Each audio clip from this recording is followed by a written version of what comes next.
For us as women's basketball, we have an opportunity, and as you've seen with the Caitlin Clarks, the Angel Reeses, right, the Asia Wilsons, to change from being consumers to creators. These women are creators now. They are creating shoe lines.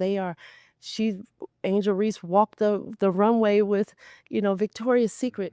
They're giving back. She's a partner with soccer professional women's team. We're changing the mindset because they're going to have to do this work anyway, Brian. Yeah. Right? They're in college to become women, to become business women, some entrepreneurs, some want to go in the medical field. But right now, we have an opportunity while they're with us to connect with the business community that is one of the best in the world, right? To help these young women turn themselves from just consumers to creators. That's right. And we want to be a part of that. It is the fastest growing segment in the world. These women need these leaders in the community because when you show up, it says that we matter, our work matters, and that we're building this community together.